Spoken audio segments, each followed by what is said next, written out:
I never thought my own brother would destroy everything our family had built together.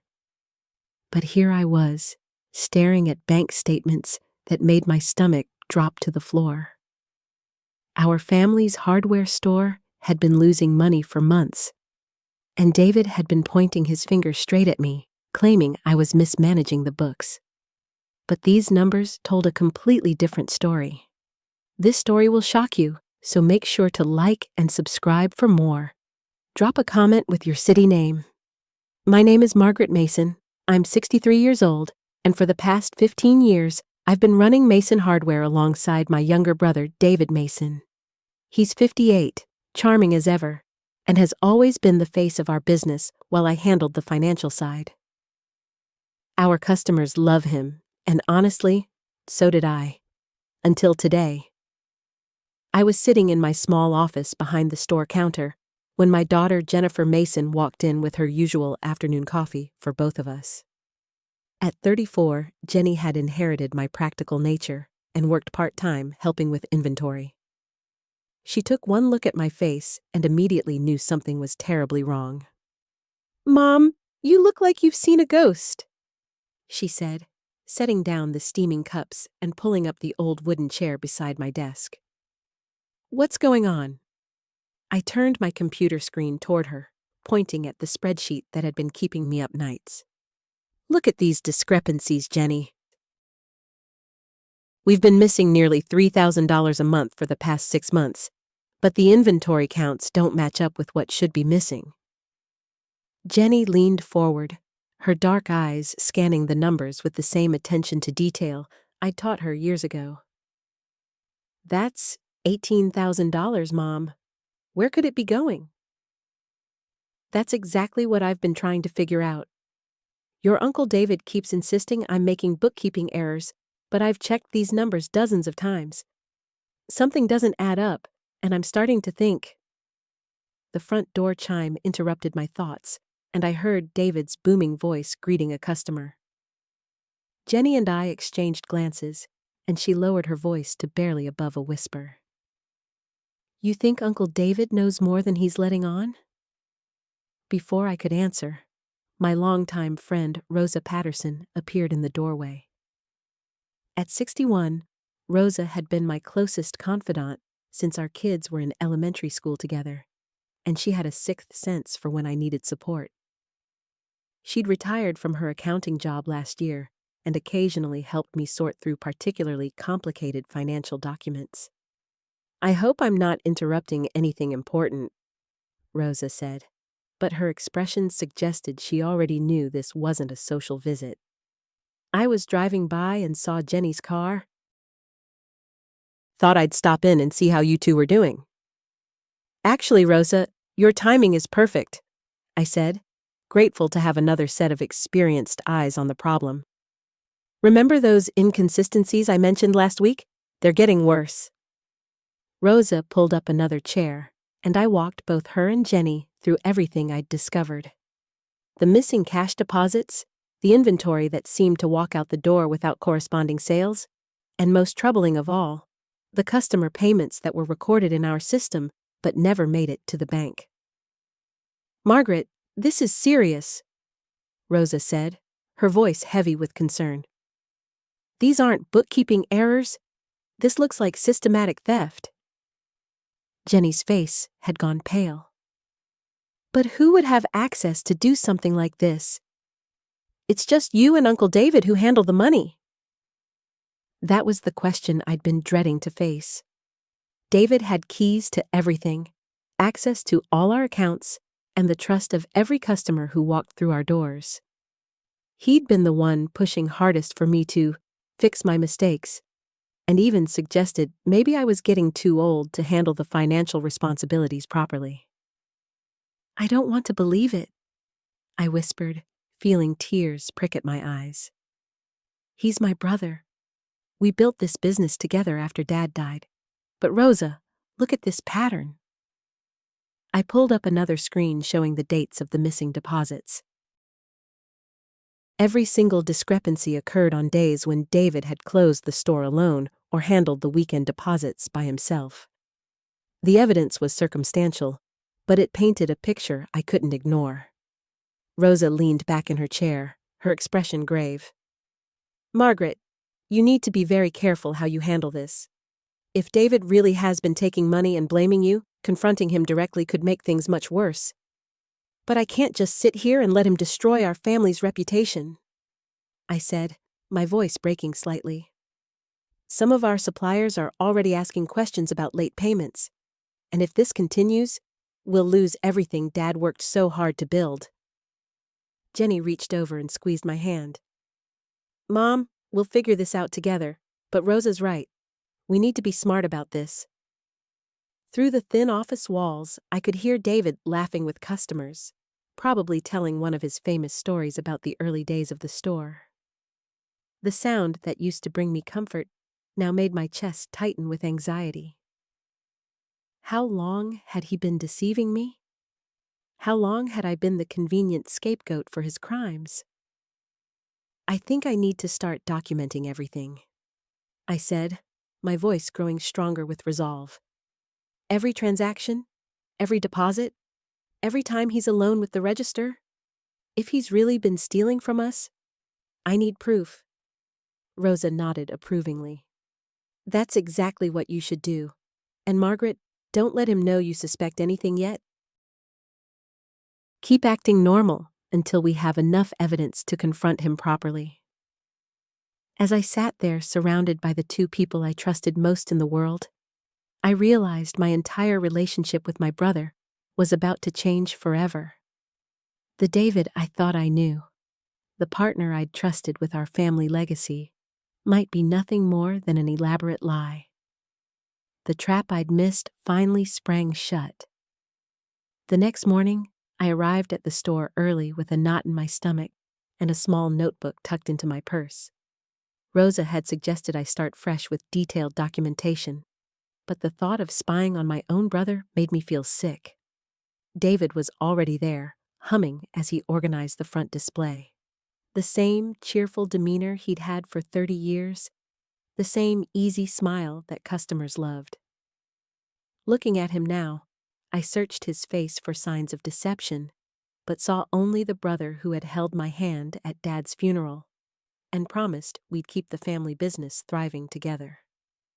"Morning, Maggie," he called out, using the childhood nickname that usually warmed my heart. Today, it just made everything feel more complicated. I started the coffee. "Thought maybe we could go over those quarterly reports after lunch?" My throat tightened. The quarterly reports that showed our declining profits, the ones he'd been using to highlight my supposed mistakes. "Sure, David. That sounds good." The morning passed slowly as I found myself watching his every move. When Mrs.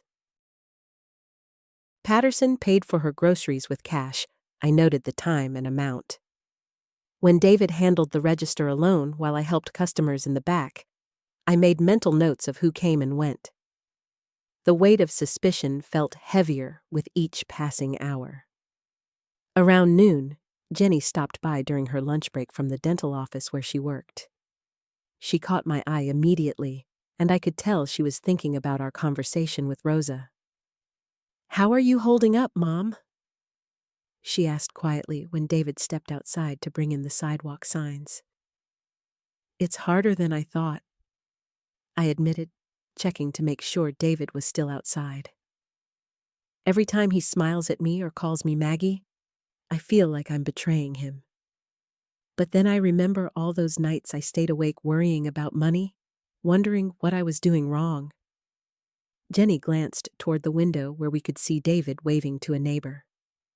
"Uncle David raised me as much as you did after Dad died. This is killing me too. But Mom, if he's really been stealing and letting you take the blame, that's not the man we thought he was." When David came back inside, his demeanor seemed different, more watchful. He looked between Jenny and me with a slight frown. "You two look serious," he said, forcing a laugh. "Everything okay?" "Just tired," I said quickly. Jenny was telling me about her work. But David's eyes lingered on us both, and for the first time, I wondered if he could sense my suspicion. The afternoon felt charged with unspoken tension, every interaction loaded with double meaning. Around 3 o'clock, David announced he needed to run to the bank to make the daily deposit. My pulse quickened as I watched him gather the deposit bag, the same routine I'd observed hundreds of times without question. "I'll come with you," I said impulsively. David paused, his hand freezing on the deposit bag. "What? Why?" "I just thought I'd stretch my legs. Maybe stop by Rosa's shop afterward." The silence stretched between us for several heartbeats. David's expression shifted almost imperceptibly, but I caught it. A flash of something that looked like panic before his usual smile returned. "Actually, Maggie, I was hoping you could stay here. We're expecting that delivery from the produce supplier, and you know how particular they are about someone being here to sign for it." It was a reasonable explanation, but something in his tone made my chest tighten. In all our years working together, David had never minded me coming to the bank. In fact, we used to enjoy those short walks together, talking about the day's business. "Okay," I said slowly. "That makes sense." After David left, I found myself staring at the empty deposit bag holder, my mind racing. Jenny had returned to work, but her words echoed in my thoughts about the man we thought we knew. 20 minutes later, David returned, but something was off. He seemed nervous, checking his watch repeatedly and avoiding eye contact. "How did the deposit go?" I asked casually. Fine, same as always." But his voice was tight, and he immediately busied himself with unnecessary tasks. That evening, I called Rosa from home, my hands shaking as I dialed. "Rosa, I think David knows I suspect something. He acted so strange today, especially about the bank deposit. And there's something else." I paused, the words catching in my throat. "I've been thinking about the timing of all this. The discrepancies started right after David's divorce was finalized last year. What if he's been taking money to pay for legal fees or alimony?" Rosa was quiet for a moment. "Margaret, that would explain a lot.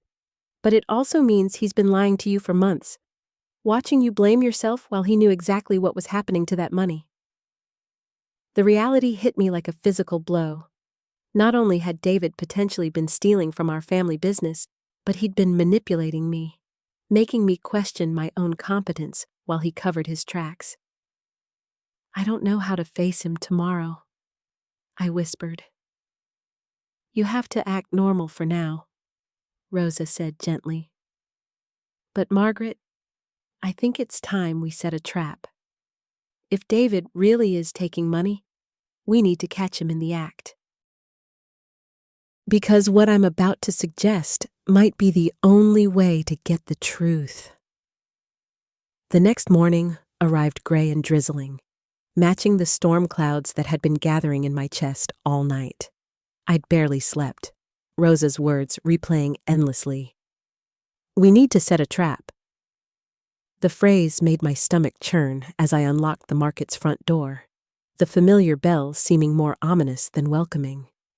David was already there, which surprised me. Usually, I arrived first, savoring those quiet moments before the day began. He stood behind the main counter, papers spread before him, but when I entered, he quickly shuffled them together. "Morning, Maggie," he said, his smile too bright for the early hour. "I was just going over some inventory reports." I nodded, hanging my rain-dampened jacket on the hook by the register. The market felt different somehow, as if the very walls had absorbed my newfound suspicion. Every familiar corner now seemed to hold secrets. Every routine interaction between David and me waited with unspoken questions. "I brought coffee," I said, offering him one of the 2 cups I'd picked up from the corner shop. It was a peace offering of sorts, though he didn't know what I was making peace with. David accepted the cup gratefully, his fingers briefly brushing mine. For a moment, he was just my brother again. The one who'd helped me paint these walls 5 years ago, who'd celebrated every small business milestone with genuine joy. The possibility that this same person had been systematically stealing from us while watching me blame myself felt almost impossible to reconcile. The morning passed slowly. I found myself watching David with new eyes, cataloging behaviors I'd previously overlooked. The way he positioned himself near the register during busy periods, how he always volunteered to handle cash transactions with our larger customers, the nervous habit he'd developed of running his hand through his hair whenever money was discussed. Around 11, Jenny arrived for her shift, bringing with her the crisp energy that usually lifted my spirits. Today, however, I noticed how her greeting to David was polite, but cooler than it had been in months past. She caught my eye over his shoulder and gave an almost imperceptible nod, a silent reminder that I wasn't alone in my suspicions. "Jenny, could you take over the register?" I asked after she'd settled in. "I need to check on our storage room inventory." As I made my way toward the back of the store, I heard David clear his throat. "Actually, Maggie, I was planning to handle the storage room today. Why don't you focus on the front of house?" I turned, studying his face. There it was again, that flash of something that looked like panic, quickly covered by his practiced smile. "Any particular reason?" "Just trying to be helpful. You know how you are about organization back there." His laugh sounded forced. "Remember last month when you reorganized the entire stockroom because I'd put the canned goods in the wrong section?" He was right about that incident, but something in his tone made me suspicious. Was he trying to keep me away from the storage area?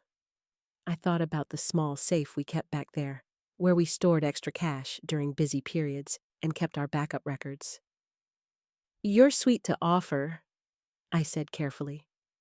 "But I actually want to double-check some of our counts, make sure everything matches up with what we've been ordering." The silence that followed stretched just a beat too long. David's smile faltered, and I saw him glance toward Jenny, who was pretending to organize receipt paper, but was clearly listening. "Of course," he finally said. "We can do it together if you want." The offer should have felt natural, brotherly even. Instead, it sent a chill down my spine. Why was he so insistent on being involved in everything I did? Why couldn't I simply check our own inventory in peace? That afternoon, during a brief lull, I found myself staring at our appointment book where David had noted his banking schedule. Every Tuesday and Friday, like clockwork, he made our deposits. I flipped back through previous weeks, noting the consistency, then forward to the coming days. Tomorrow was Tuesday. Jenny appeared beside me, her voice low. "Margaret, I've been thinking about what we discussed, about patterns." She glanced around to ensure David was out of earshot. He was helping a customer select wine, his voice carrying that familiar warmth that had always made people trust him. I noticed something about the days when our counts seem off. My heart began to race. "What did you notice?" "They're always after banking days. I started paying attention because you seemed so worried about the discrepancies. Every time we've come up short this past month, it's been on Wednesday or Saturday mornings, right after David's banking trips." The pieces clicked together with sickening clarity. If David was skimming money from our deposits, we'd only discover the shortage when we counted our cash the following day. The bank would never know because the amount deposited would match whatever David claimed we'd earned. "Jenny," I whispered. "I think Rosa was right about setting a trap. But I don't know if I'm strong enough to watch my own brother lie to my face." Jenny's expression softened with understanding. "You don't have to be strong enough for everything, Margaret. That's what family and friends are for. Whatever you decide to do, you won't be doing it alone. As closing time approached, I made a decision that terrified me. Tomorrow morning, before David arrived, I would carefully count and record every dollar in our registers and safe. Then I would watch, with my own eyes, exactly what happened to our money on its way to the bank. The thought of discovering the truth about my brother's betrayal made me feel sick. But the alternative, continuing to doubt myself while our family business slowly bled money, was worse. I just prayed I was wrong about everything, even as every instinct told me I was about to uncover something that would change our family forever. That evening, I stayed late at the shop, long after David had left for his usual Tuesday night routine. My hands shook as I counted and recounted every bill in both registers, then moved to the safe where we kept the larger denominations and checks. I wrote everything down in a small notebook I kept hidden behind our receipt books, documenting every penny down to the last quarter. The numbers were substantial. It had been a good day, with several large wine purchases and multiple consultation appointments. If David was skimming, tomorrow would be the perfect opportunity. When I finally locked up and headed home, I found Rosa waiting in her kitchen with 2 cups of chamomile tea. "You look like you're about to face a firing squad," she said, settling into the chair across from me. "I feel like it." I wrapped my hands around the warm mug, grateful for something to steady them. "Rosa, what if I'm wrong about all this? What if I've let paranoia and stress make me suspicious of my own brother?" Rosa studied my face carefully. "Tell me honestly, Margaret. In your gut, what do you think you're going to find tomorrow?" The question hung in the air between us.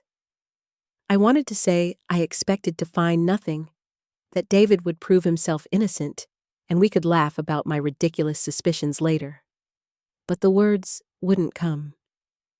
"I think I'm going to discover that the person I trusted most in the world has been systematically stealing from our family," I whispered. "And I think it's going to destroy everything we've built together." Rosa reached across the table and squeezed my hand. "Then you'll face it, and you'll figure out what comes next. But you can't unknow what you're about to learn, sweetheart. Are you prepared for that?" I nodded, though I wasn't sure I believed it myself. The next morning arrived gray and drizzling. I reached the shop an hour before opening, my stomach churning with anticipation. Every shadow seemed ominous. Every creak of the old building made me jump. I verified my counts from the night before, everything still matching perfectly. David arrived at his usual time, whistling softly as he unlocked the door. The sound that had always comforted me now felt like mockery. "You're here early," he commented, hanging up his jacket. "Everything okay?" "Couldn't sleep," I said, which was entirely true. "Thought I'd get a head start on inventory." "Good thinking." "I'll handle the banking run after lunch, give the morning deposits time to settle." He moved to the register with practiced ease, and I watched his every movement like a hawk. Jenny arrived shortly after, and I caught her eye briefly. She gave me an almost imperceptible nod, understanding immediately that today was the day. The morning crawled by with agonizing slowness. Every sale felt significant, every transaction another piece of evidence in whatever case I was building. David handled customers with his usual charm, and I found myself studying his face for signs of guilt or deception. But he looked exactly like he always did, my confident, capable younger brother. Around 11, while David was in the back room checking wine deliveries, Jenny approached the counter where I stood pretending to organize receipts. "How are you holding up?" she asked quietly. "Terribly," I admitted. "I keep hoping he'll do something obviously innocent that will prove me wrong." And if he doesn't? Before I could answer, David emerged from the storage room carrying a case of wine. Jenny, could you help me with the display up front? I want to feature these new arrivals. Of course, she replied, but gave me a meaningful look before following him. As they worked together, arranging bottles and discussing placement, I realized how normal everything appeared. This was our life, the three of us working together, building something meaningful. The thought that it might all be built on lies and theft made me feel physically ill. At 12:30, David began his banking routine. He counted the morning's cash register, recorded the amount in our ledger, and prepared the deposit slip. I watched from across the room, my heart pounding so hard I was sure he could hear it. Total looks good for a Tuesday morning, he said, sealing the bank bag. I should be back within an hour. Drive carefully, I managed to say, the words tasting like ash in my mouth. The moment the door closed behind him, Jenny was at my side. What's the plan? She asked. When he gets back, I'm going to ask to see the deposit receipt, I said. If the amount matches what he just recorded, then I've been wrong about everything. And if it doesn't match? I stared out the window at David's car disappearing around the corner. Then I'm going to have to decide whether to confront my brother as a thief or call the police on the person I love most in the world. The hour David was gone felt like the longest 60 minutes of my life. Jenny and I tried to maintain normal operations, helping the few customers who wandered in, but the tension was suffocating. Every time the door chime rang, I jumped, expecting to see David returning with either my salvation or my worst nightmare confirmed. You're going to wear a hole in the floor, Jenny observed as I paced behind the counter for what must have been the 20th time. I can't help it. What if I'm wrong? What if I've been suspecting my own brother of stealing when he's been nothing but loyal? I stopped pacing and faced her. But what if I'm right? Jenny, what if David has been taking money and letting Dad blame me for months? There's only one way to find out, she said gently. And torturing yourself with what-ifs won't change whatever that deposit receipt says. The door chime announced David's return at exactly 1:35. He walked in with his usual easy stride, bank bag in hand, whistling some tune I didn't recognize. Everything about his demeanor screamed innocence, and for a moment, I felt foolish for ever suspecting him. Bank was busier than usual, he said, approaching the counter where I stood frozen. Had to wait in line behind Mrs. Patterson, and you know how she likes to chat with the tellers about her grandchildren. He reached into the bank bag and pulled out the yellow deposit receipt, holding it casually in his hand. This was it, the moment of truth. How did we do this morning? I asked, trying to keep my voice steady. Not bad for a Tuesday. The wine display Jenny helped me set up caught some attention. He glanced at the receipt in his hand. Deposit went through without any issues. My heart was hammering so hard I could barely speak. Can I see the receipt? I want to update our records. For just a fraction of a second, David's easy smile faltered. It was so brief I might have imagined it, but Jenny must have caught it too because I felt her tense beside me. Sure, of course, David said, but his hand didn't immediately extend the receipt toward me. Actually, you know what? Let me just file this with the others. You've got enough on your plate with Dad breathing down your neck about the inventory discrepancies. David, my voice came out sharper than I intended. I'd like to see the receipt. He looked at me then, really looked at me, and I saw something flicker across his face. Recognition, maybe? Or fear? Is there a problem? He asked carefully. Jenny stepped closer to the counter. Just show her the receipt, David. What's the big deal? The three of us stood there in a triangle of tension, the yellow paper in David's hand suddenly feeling like the most important document in the world. The afternoon sunlight streaming through the store windows seemed too bright, too harsh, illuminating this moment I'd been dreading. "The thing is," David said slowly, his voice taking on a tone I'd never heard before, "I'm starting to think maybe there's been some confusion about how we handle the banking." My blood ran cold. "What kind of confusion?" "Well, sometimes the deposits are different from what gets recorded in the ledger. Banking fees, you know. Small discrepancies that don't really matter in the big picture." Jenny's intake of breath was audible. "Banking fees don't usually amount to hundreds of dollars, David." His eyes darted between Jenny and me, and I watched my little brother's face transform. The easy charm was gone, replaced by something calculating and defensive. "I think we need to have a family meeting," he said finally. "Just you and me. This doesn't concern Jenny." "Like hell it doesn't," Jenny shot back. "I've been watching this family tear itself apart over missing money while she's been taking the blame from your father." "Jenny, please," I whispered, but she was already moving around the counter. "Show us the receipt, David," she demanded. "Right now." David's hand closed tighter around the yellow paper, and in that gesture, I saw everything I needed to know.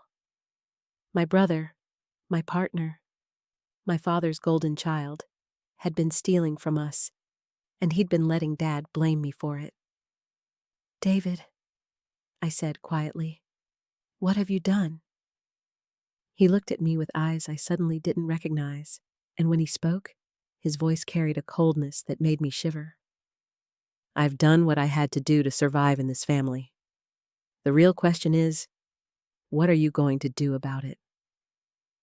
The silence that followed David's words felt like a physical thing, pressing against my chest and making it hard to breathe. I stared at my brother, searching his face for any trace of the person I thought I knew, but all I saw was a stranger wearing David's features. "What you had to do to survive," I repeated slowly, my voice barely above a whisper. "David, we're family. This is our family's business. What are you talking about?" He let out a bitter laugh that sent chills down my spine. "Family? You mean the family where Dad thinks you can do no wrong until suddenly everything is your fault? Where I'm always the backup plan, the one who gets the leftovers of his attention?" Jenny stepped closer to me, her presence steady and grounding. "That doesn't justify stealing, David. And it sure as hell doesn't justify letting your sister take the blame." "You don't know what it's like," David snapped, his composure cracking further. "Living in her shadow, always being compared. Why can't you be more like your sister? She would never make these mistakes." "Well, guess what? Perfect sister makes mistakes too. Big ones." The yellow receipt was crumpled now in his closed fist, and I found myself fixated on it. This small piece of paper that had unraveled everything I thought I knew about my life. "Show me the receipt, David," I said, surprised by how steady my voice sounded. "Whatever you think justifies this, whatever you're angry about, we can work through it. But I need to see what we're really dealing with." For a moment, something flickered in his eyes that looked almost like relief. Then it was gone, replaced by that cold defensiveness again. "You want to know what we're dealing with?" He finally extended the receipt toward me, his hand trembling slightly. "Fine. But remember, you asked for this." I took the paper with fingers that felt numb. The bank deposit slip was for $327 less than what our cash register showed for yesterday's sales. My eyes scanned the numbers twice, then 3 times, trying to make sense of what I was seeing. "David, this is—" I looked up at him, my throat tight. "This isn't banking fees. This is $300. It adds up, he said quietly. Dad's medical bills from when he had that scare last year. The ones he doesn't know I've been helping Mom pay because he's too proud to admit we're struggling. The insurance didn't cover everything. Jenny and I exchanged glances. This was the first I'd heard about medical bills, about financial struggles beyond the normal ups and downs of running a small business. You could have talked to me, I said, and I hated how my voice cracked on the words. David, if there were bills, if Mom needed help, you should have told me. We could have figured something out together. Like what? His voice rose, and for the first time, he sounded more hurt than angry. Like going to Dad and admitting that his retirement plan isn't working? Like telling him that his medical bills are bleeding us dry? You know how that conversation would go. I did know. Dad would blame himself, would probably try to come back to work full-time despite his doctor's orders, would make everything worse by trying to fix it all himself. So, instead, you decided to steal from the business and let Dad think I was incompetent? The anger was building in my chest now, hot and bright. David, do you have any idea what this has done to me? To my relationship with him? I was going to pay it back, he said, but the words sounded hollow even to him. I've been looking for ways to replace the money. I thought I could handle it without anyone getting hurt. Without anyone getting hurt? Jenny's voice was incredulous. David, look at your sister. Really look at her. She's been losing sleep, questioning herself, wondering if she's losing her mind. Your father barely speaks to her anymore because he thinks she's irresponsible. I watched David's face as Jenny spoke, saw him really seeing me for perhaps the first time in months. The dark circles under my eyes, the way I'd lost weight from stress, the defeated slump of my shoulders that had become my default posture.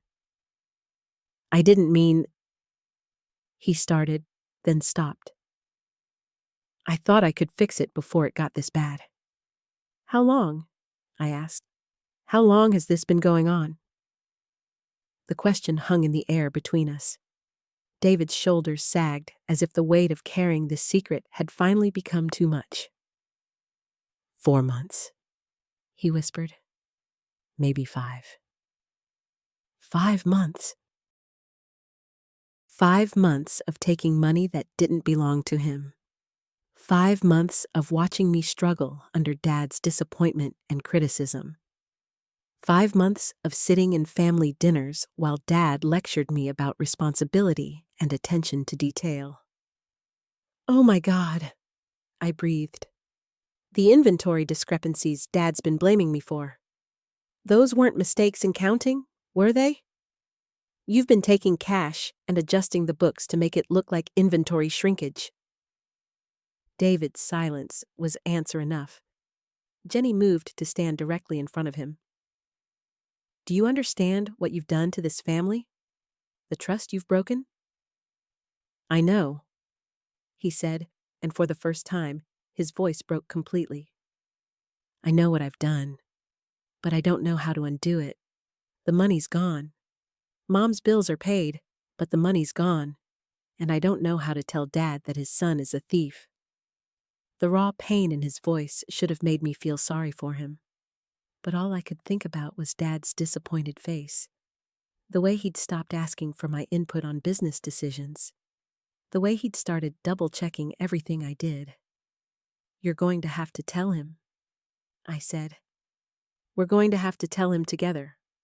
All of it. David's face went white. He'll never forgive me. You know that, right? This will destroy him. What you've been doing is already destroying him. I shot back.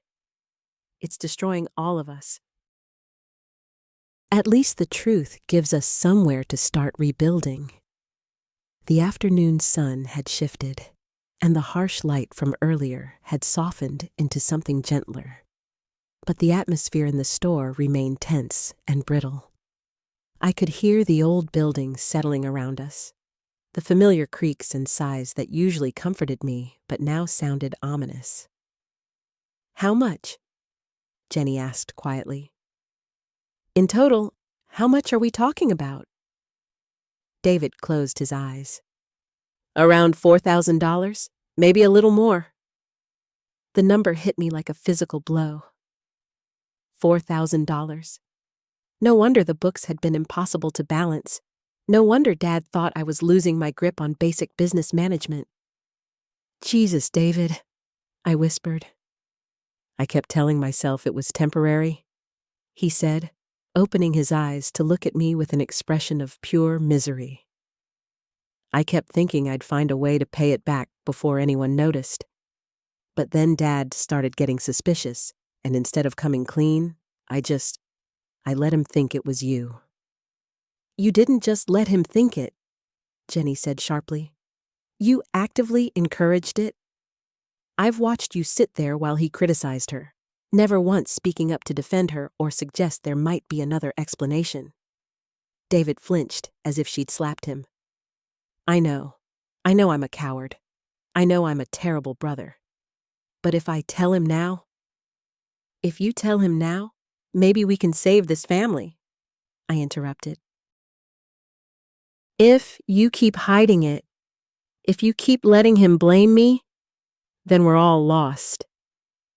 We stood there in the growing shadows of the store, 3 people whose lives had just changed irrevocably. I could feel the weight of the decision ahead of us, the conversation that would have to happen, the moment when our family would either fracture completely or find a way to heal. "There's something else," David said suddenly, his voice so quiet I almost didn't hear him. My stomach dropped. "What do you mean, something else?" He reached into his pocket and pulled out a set of keys I'd never seen before. "Dad's been talking about expanding, maybe opening a second location. He asked me to start looking at properties, gave me access to the expansion fund account." Jenny grabbed my arm. "David, please tell me you didn't—" "I borrowed from it," he said, and the words came out in a rush.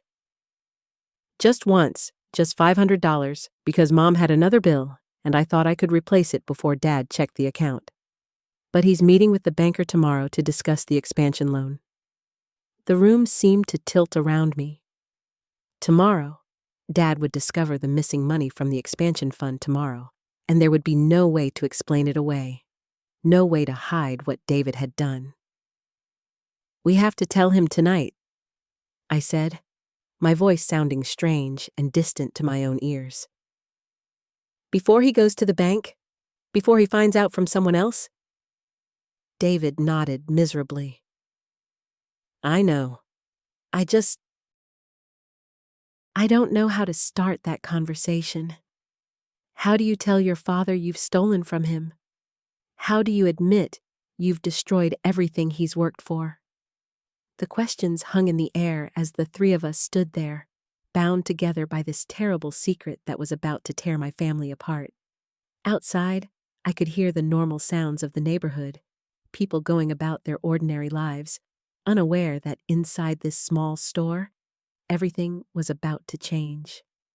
But as I looked at David, really looked at him, I realized something had already changed. The brother I thought I knew, the partner I'd trusted, the son my father was so proud of. That person had been gone for months, replaced by someone desperate enough to steal and selfish enough to let others take the blame. The question now was whether we could find our way back to being a family, or if some betrayals cut too deep to ever truly heal. I looked at David, seeing him clearly for perhaps the first time in months. The careful way he held himself, the lines of stress around his eyes that I'd attributed to working late, the way he always seemed to know exactly when Dad would be checking the books. It all made horrible sense now. "David," I said quietly, "how long has this really been going on?" Not just the big amounts Jenny found, but all of it. The small cash discrepancies, the inventory that never seemed to match up, the receipts that went missing. He couldn't meet my eyes. About 8 months. 8 months. I felt something cold settle in my chest. That meant he'd been stealing from Dad, from our family, since before Mom got sick, since before there was even a crisis to justify it. So, this isn't really about Mom's medical bills, is it? I asked, and my voice sounded calmer than I felt inside. It started that way, David said desperately. I swear it did. When we first found out about her condition, before the insurance figured out what they'd cover, I was scared we'd lose everything. I took $100, just once, to help with a copay. Jenny was shaking her head slowly. But then, it got easier. It got easier, David admitted. And when you started questioning the numbers, when Dad started getting frustrated with the discrepancies, I thought if I could just buy enough time, I could replace everything before anyone found out. I thought about all those nights I'd stayed up late, going over the books again and again, trying to figure out what I was doing wrong. All those conversations with Dad, where I could see his faith in me wavering, where he'd ask me if I was really cut out for this kind of responsibility. You watched Dad lose confidence in me, I said, and the hurt was sharp and fresh. You sat there during those family dinners, where he'd talk about how worried he was about the business, how he wasn't sure he could trust me with more responsibility. I was going to fix it, David said, his voice breaking. I had a plan. I was working extra jobs, saving up money. I thought I could replace everything before it went too far. But it already went too far, Jenny said. The moment you took the first dollar and let your sister take the blame for your mistakes. I was quiet, processing everything, feeling the weight of 8 months of guilt and self-doubt shifting off my shoulders and being replaced by something harder to carry. The knowledge that my brother had betrayed not just our family's trust, but mine specifically. What extra jobs? I asked suddenly. David looked confused by the question. What? You said you were working extra jobs to save up money to replace what you'd stolen. What jobs? He was quiet for so long that I knew the answer before he spoke. There weren't any jobs, he finally whispered. The admission hung between us like a physical thing. He hadn't even been trying to fix it. He'd just been hoping it would somehow go away, that he could keep stealing and keep letting me take the blame indefinitely. I walked to the front of the store and looked out at the street where Dad's car would pull up in about an hour when he came to do his evening check of the register and the day's receipts. In an hour, we'd have to sit down and explain to him that his son had been systematically stealing from him for months, and that his daughter had known about it for less than a day, but was somehow involved in keeping the secret. There's something I need to know, I said, turning back to face David. When Dad talks to the bank tomorrow, when they look at the expansion fund account, how much will be missing? Just the $500 you mentioned, or is there more? David's face went completely white. David, Jenny said sharply, answer her. It's not just $500, he said in a voice so quiet I had to strain to hear him. The expansion fund, it was just sitting there, and I thought Dad wouldn't check it for weeks, maybe months. I thought I had time. I felt the world tilt around me. How much? $3,000. The number hit me like a physical blow. $3,000. Dad had been saving for 2 years to build up that expansion fund, putting aside small amounts each month, talking excitedly about the possibility of opening a second location, maybe leaving something bigger for David and me to inherit someday. $3,000, I repeated, and I could hear the hollowness in my own voice. Jenny sank into the chair behind the counter. David, that's not borrowing. That's not desperation. That's stealing, I finished. That's systematic, deliberate theft from our father.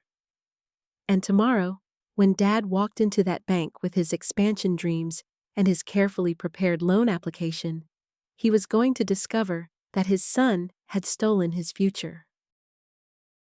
We had less than 24 hours to figure out how to tell him, and I was beginning to realize that no matter how we said it, it was going to destroy him. The silence that followed stretched on until I could hear the hum of the refrigerator unit and the distant sound of traffic outside. $3,000. I kept repeating the number in my head, trying to make it feel real, trying to understand how we'd gotten to this point. When is the last time you took money from the expansion account? I asked, surprised by how steady my voice sounded. David was staring at his hands. Yesterday. I sat down heavily on the step stool we kept behind the counter. So while Dad was talking about the bank appointment, while he was excited about finally having enough saved up, you were stealing from him. I didn't mean for it to go this far, David said, and his voice cracked. It started small, just $20 here and there from the register when I needed gas money or lunch. I always planned to put it back. Jenny leaned forward in her chair. But you didn't put it back. I couldn't. Every time I had money, something else would come up. My car payment, or my half of rent, or Jenny wanted to go out somewhere nice. He glanced up at her with something like desperation. You remember that weekend in the mountains? The nice hotel? That was expansion fund money? I watched Jenny's face change as the realization hit her. She'd been unknowingly benefiting from David's theft of our father's dreams. The guilt and horror in her expression told me she was understanding the full scope of what had been happening. David, she whispered, I asked you how you could suddenly afford all those things. You said you'd gotten better at managing your money. I know. I offered to pay for my own things. You insisted. I know. I stood up and walked to the window again. Dad's car wasn't there yet, but I could picture him at home right now, probably reviewing his loan application one more time, making sure everything was perfect for tomorrow's appointment. He'd been so proud when he told us he finally had enough in savings to qualify for the expansion loan. We have to tell him tonight, I said without turning around. Can't we wait until after the bank appointment? David asked. Maybe if I explain to him afterward, when he's not as disappointed about the loan. I spun around. Are you serious right now? You want Dad to walk into that bank tomorrow, sit across from a loan officer, and find out in front of a stranger that his son has been stealing from him? You want him to have that humiliation in public? David flinched like I'd slapped him. Jenny stood up and walked over to where David was sitting. She's right. We can't let him find out at the bank. That would be cruel. But he's going to be so angry, David said, and for the first time since this conversation started, I heard real fear in his voice. Not fear of consequences, but fear of hurting Dad. Of course he's going to be angry, I said. You stole $3,000 from him. You've been letting him blame me for months while you kept stealing more. Angry doesn't even begin to cover what he's going to feel. I walked back over and sat down across from him.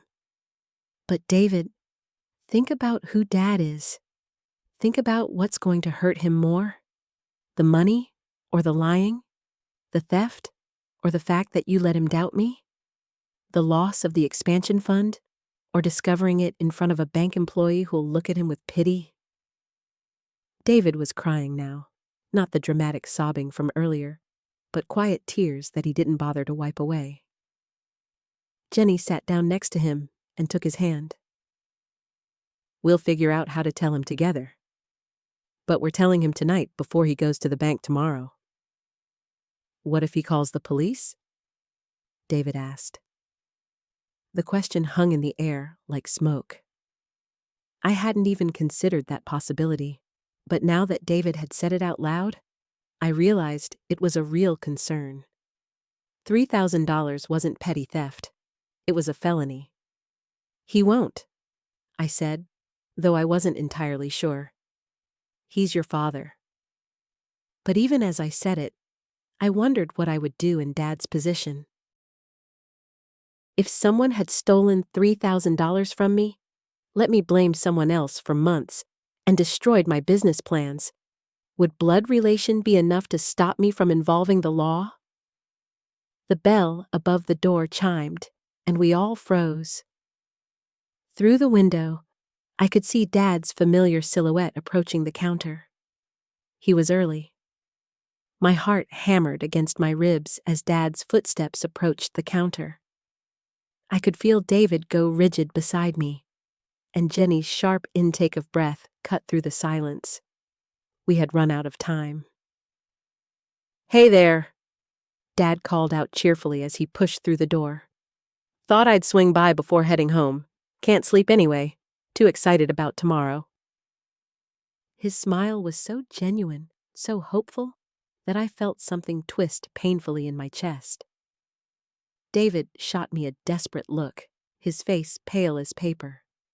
I could practically see him calculating whether he could somehow slip out the back without Dad noticing. The coward in me wanted to let him try, wanted to postpone this awful moment just a little longer. But then Dad's eyes found mine, and I saw that familiar warmth there. The same look he'd given me when I'd graduated college, when I'd gotten my first job, when I'd agreed to help with the family business. Trust, pride, love. The weight of what we were about to destroy hit me like a physical blow. "Margaret, you look like you've seen a ghost," Dad said, his smile fading into concern. "Everything all right?" I opened my mouth, but no words came out. How do you tell someone you love that their world is about to collapse, that the child they've raised and supported has betrayed them in the worst possible way? Jenny cleared her throat softly. "Mr. Chen, maybe you should sit down." Dad's expression shifted immediately, his businessman instincts kicking in.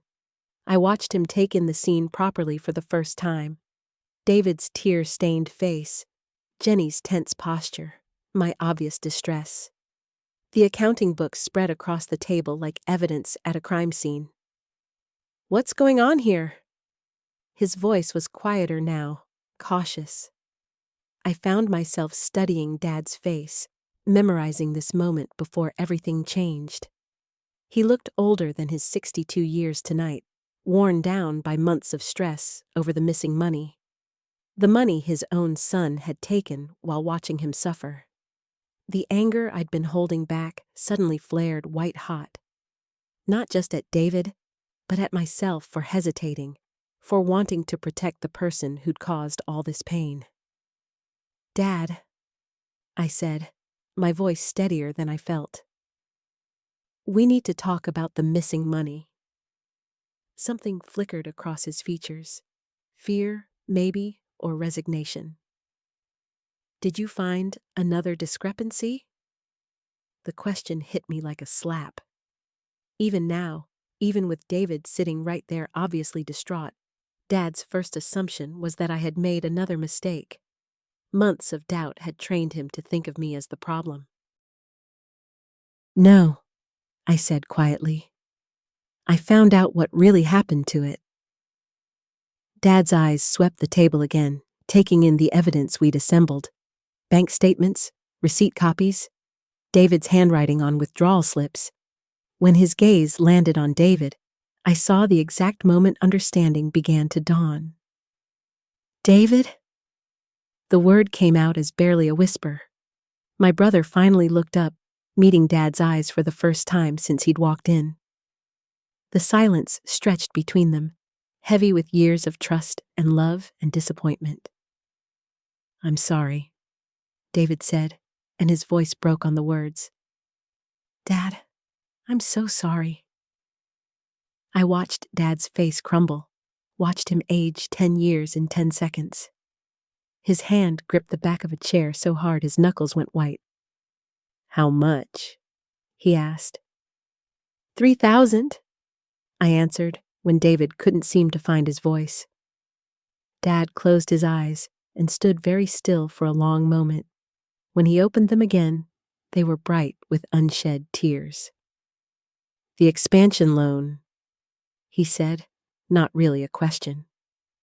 I nodded, unable to trust my voice. Dad pulled out the chair he'd been gripping and sat down heavily.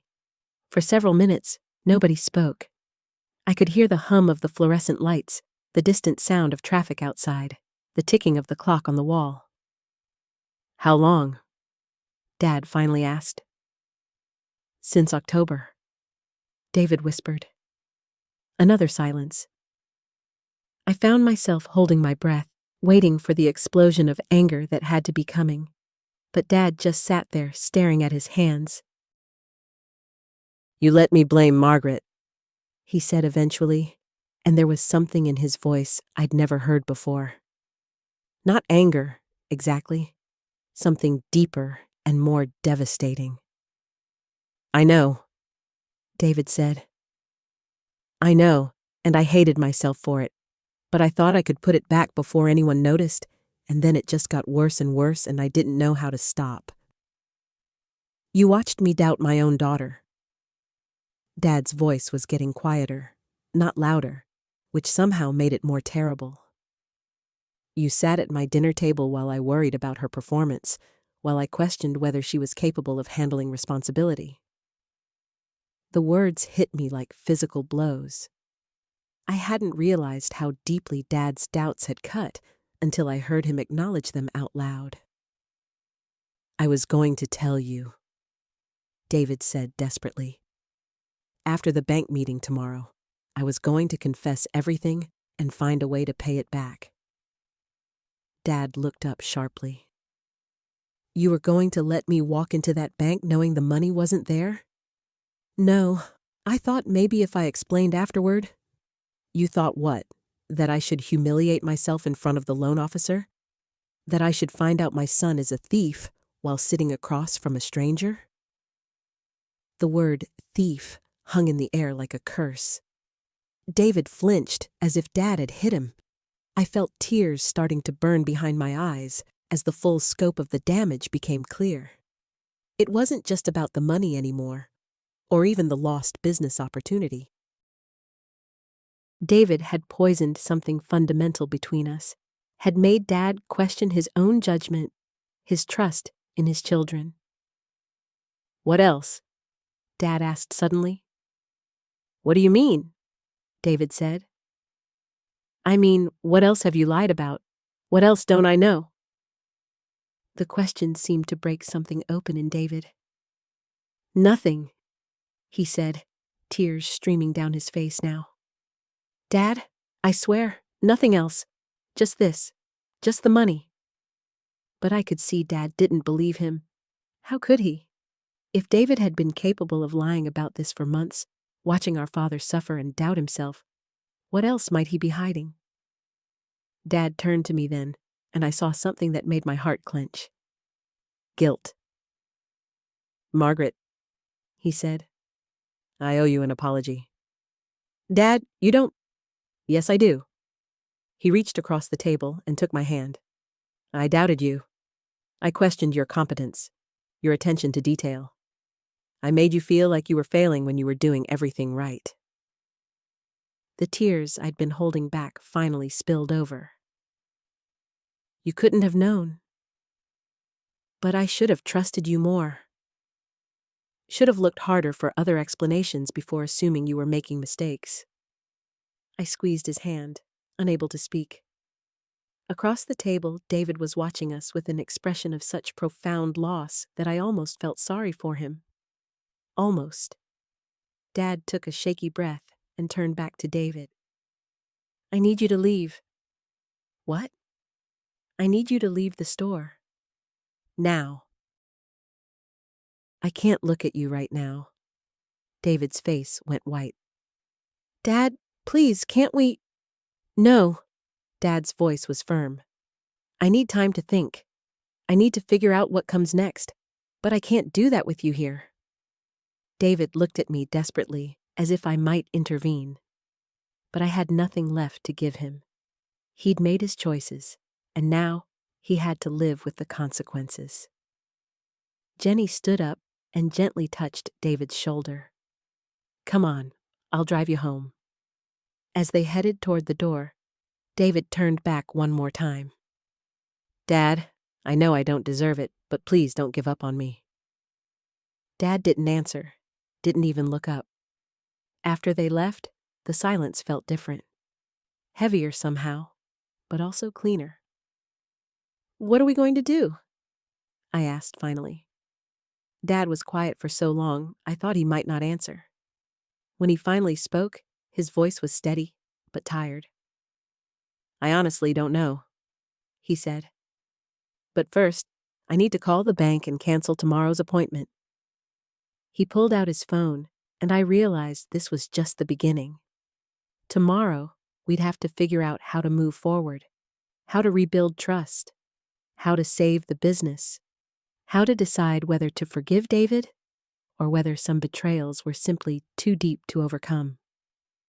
As Dad dialed the bank's after-hours number, I found myself wondering if our family would ever recover from this, or if David had broken something that could never be fully repaired. The next morning, I arrived at the store early, hoping the familiar routine of opening up would help clear my head. But as I turned the key in the lock, everything felt different. The shelves that had seemed to mock me yesterday with their silent accusations now looked like witnesses to a truth finally revealed. Dad was already there, sitting at the desk in our tiny back office with papers spread out in front of him.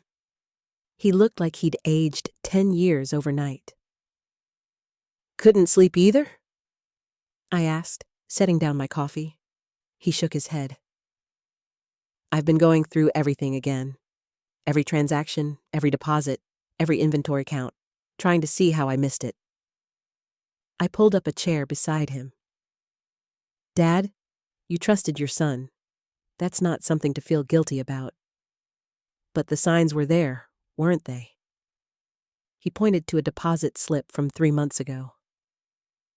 This day, David volunteered to make the bank run. Said he wanted to help out more. I thought I was raising a responsible young man. The pain in his voice was hard to listen to. What are you thinking about doing? Dad rubbed his eyes. I don't know, Margaret. Part of me wants to protect him. He's my son. But another part of me... He trailed off. Another part of you knows that protecting him might not actually help him. Exactly. He looked at me with something like relief. I'm glad you understand. Your mother, she'd probably say family comes first, no matter what. Family does come first. But sometimes that means holding people accountable for their actions. The bell above the front door chimed, and we both looked up. David walked in, his shoulders hunched, looking smaller than I'd ever seen him. I know you told me to stay away, he said before either of us could speak. But I couldn't sleep. I couldn't stop thinking about what I've done to both of you. Dad's jaw tightened. David, I meant what I said yesterday. I know. But please, just let me say this. David's voice cracked. I've been sitting in my apartment all night, trying to figure out when I became this person. When I became someone who could steal from his own family. I watched Dad's face, seeing the war between anger and heartbreak playing out in his expression. David continued, I think it started when I got that credit card. I told myself I'd pay it back quickly, that nobody would ever know. But then the interest kept building, and I was too ashamed to ask for help. So when I saw how easy it would be to just skim a little from the register. Easy? The word came out of me sharper than I'd intended. You think any of this has been easy? Watching Dad question himself? Watching him lose sleep over numbers that didn't add up? No, Watching me doubt my own abilities?